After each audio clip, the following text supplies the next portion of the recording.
Every single human being has value, and my value is not determined on how I look or what job I have or where I'm from, where I was born, how much money. All that stuff is nothing.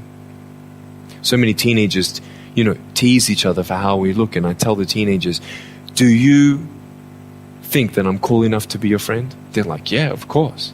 I said, but I have no arms, no legs. They said, doesn't matter. I said, really? So it doesn't matter that I have no arms, no legs? I said, no, it doesn't matter. I said, then actually, if it doesn't matter, then why do we kill each other with our words if it actually doesn't matter? Why do we look ourselves in the mirror and see ugly instead of valuable?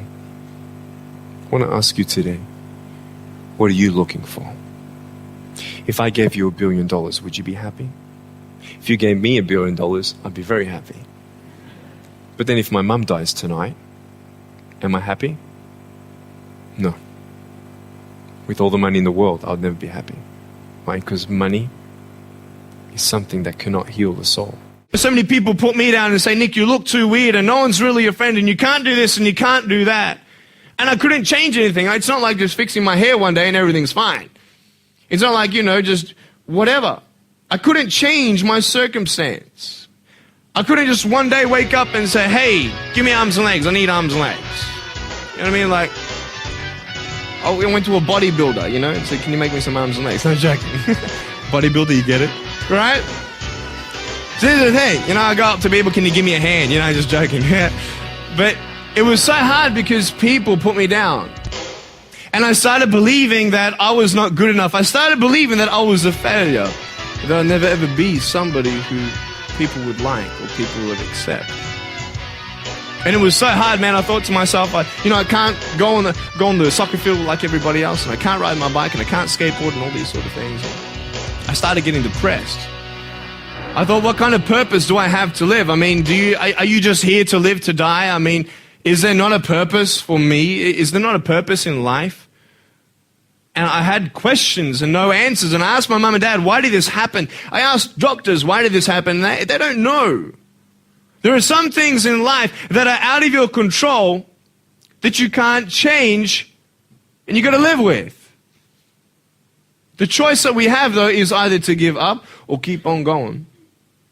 I want to ask you, what are you going to believe? Are you going to believe in yourself? Are you going to believe everybody else's judgment on you? Are you going to believe people when they say that you're a failure?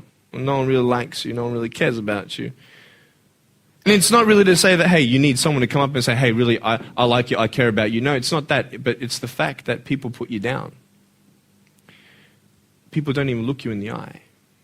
People ask you how you are, and you say fine, but you're not fine, and they'll never know that. Life is life. Life is an interesting journey of ups and downs. But how that journey ends is up to you today. You see, when you fall down, you feel like giving up. When times get tough, it's not the end.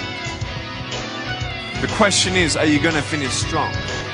The definition of a disability is something that will hinder you from being able to do something. I think, though, the greatest disability is not having no arms and no legs. The greatest disability is your mind, the choices that you make.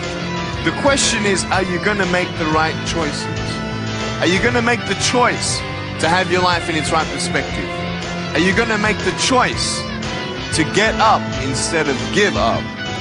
Are you going to make the choice to dream big? There is no greater disability that we have in our life than to make the decision to give up. Because once you give up, then there is no hope. But until you give up, there is that hope. Do you think I'm going to love my son even though if he one day wanted to be a CEO and becomes a janitor at a college? Yeah. You want to know why? Because a janitor changed my life. He was the first guy who said, hey, Nick, you're going to be a speaker.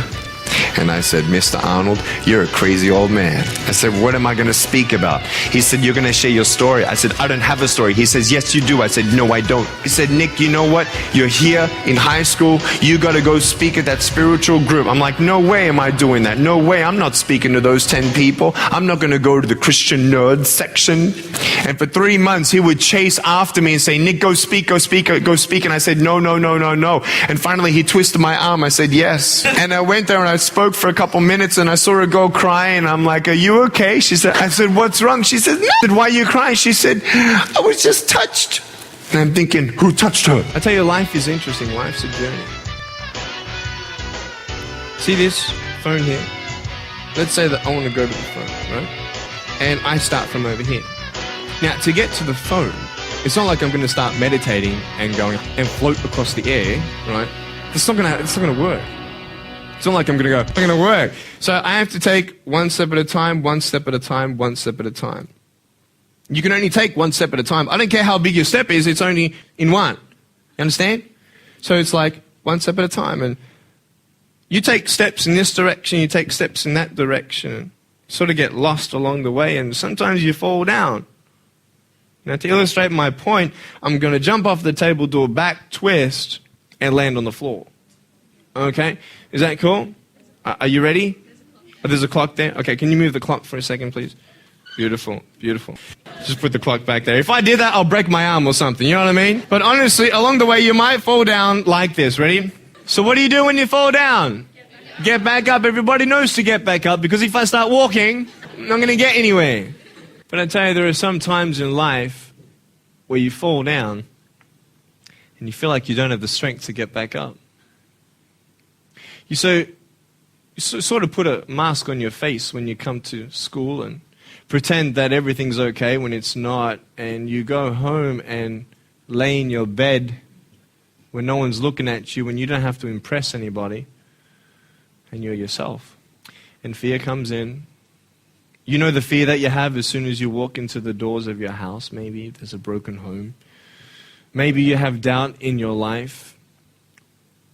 Maybe you don't know for sure what's going to be happening in the future, and it scares you.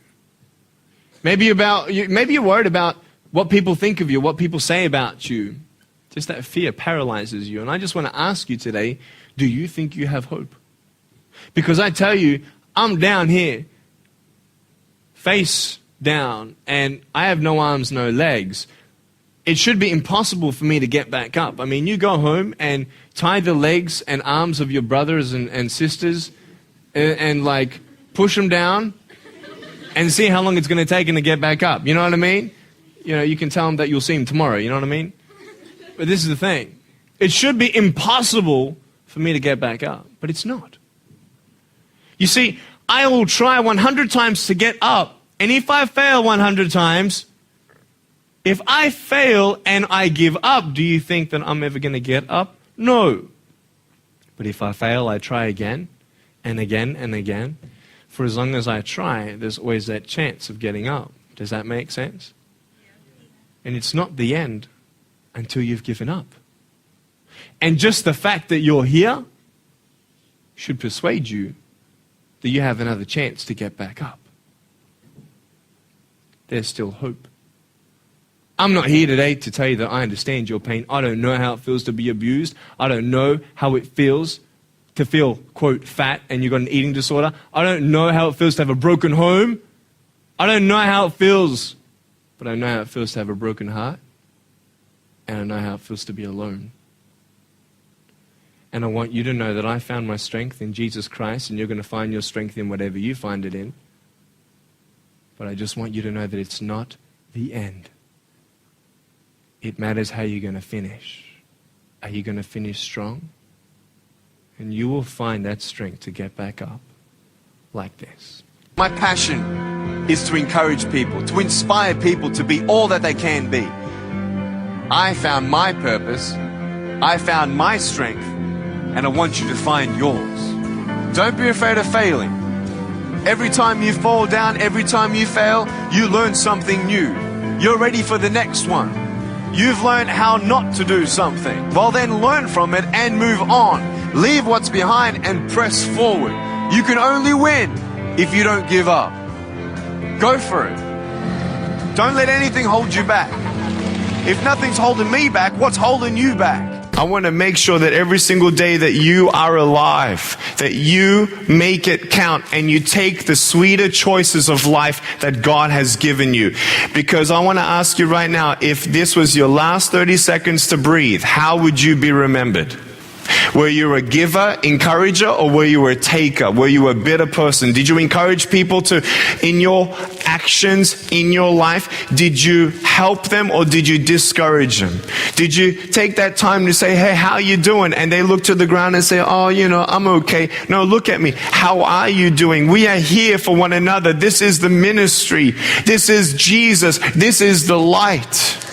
And I want to tell you, I'm sure that if any one of us was at a road and there was a 3-year-old kid in the middle of the street sitting down playing with rocks on the street and a bus was coming and the bus was about to kill him, you have plenty of time to get up off your seat, go save that kid. Will you save that kid? Of course you will. You don't know his name, you're going to save that kid. You don't know his religion, you're going to save that kid. You don't know his sexual orientation, you're going to save that kid. Because why? We are the light and love in the bridge to Jesus Christ.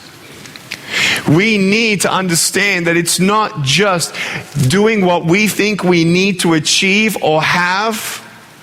Some people think that things get easier when you get married. Go talk to some married people. Some single people are like, oh, I'm not happy, but I know I'm going to be happy when I get married. Dude, if you ain't happy single, you ain't going to be happy married. Can you hear an amen? Yeah, you guys already know it, right? You got to talk that. So what do you want?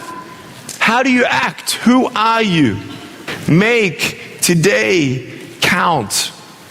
Dream big and never give up. And the world is a hurting place, and the world needs hope, and the world needs love. Without hope, we feel like, why are we here? Well, brokenness. Here's mine. Today, I still have no arms, no legs. But everything's changed. Everything. For me, I was looking for hope and happiness, and I couldn't see it for many years. In fact, if this side of the table represents my hope, truth encourages me to become all that I can be. But then we have lies every day coming in our mind, people who discourage us. You know the people that you have in your life who, no matter how good of a day you're having, they'll bring you down. Or no matter how bad of a day you're having, they'll bring you even lower. You know what I'm talking about? Think of the 3 biggest discouragers in your life. They're not your biggest discouragers. You are. You are. It only takes 3 seconds for me to tell you something discouraging. But then you may never forget my words. I've met so many 50-year-old women and 40-year-old women who still remember what their fathers told them that they wish they never heard. Words are powerful. When you hear those words and then your mind starts growing with these lies. Nick, you're not good enough. Nick, just give up. Nick, you're never going to get a job. You won't get married. You can't even hold your wife's hand. What kind of a father are you going to be if you can't even pick up your kids when they're crying? You're alone. Sure, your parents hug you, but their hugs can't heal you. Just give up. At age 8, I thought that I should commit suicide. Why? Because I didn't have hope. I thought I didn't have hope. Today you can see that I had hope. What's the word? Believing in something you do not see. Faith. Words can only do so much. Hugs can do much more than words. But when hugs can't do anything, that's where faith kicks in. For me, words and hugs were not enough, but I had no faith. There are times in life where you don't see the purpose or the good in your situation. But just because you can't see it, it doesn't mean it's not coming. Who goes to the train station, looks down the railway and says, the train's not here, I'm leaving. You will wait for the train. Why? Because the schedule says that the train is coming. So just because you can't see the hope in your situation, it doesn't mean that it's not there. You see, many people think that I have only one foot, just because you can't see the other one. I've gone from a life without limbs into a life without limits. What about you? The world is a hurting place, and the world needs hope, and the world needs love. My parents always taught me that even though we don't know why I was born this way, that we have a choice. Either to be angry for what we don't have, or be thankful for what we do have. I'm here in Slovenia. I am so amazed. Thank you so much for watching.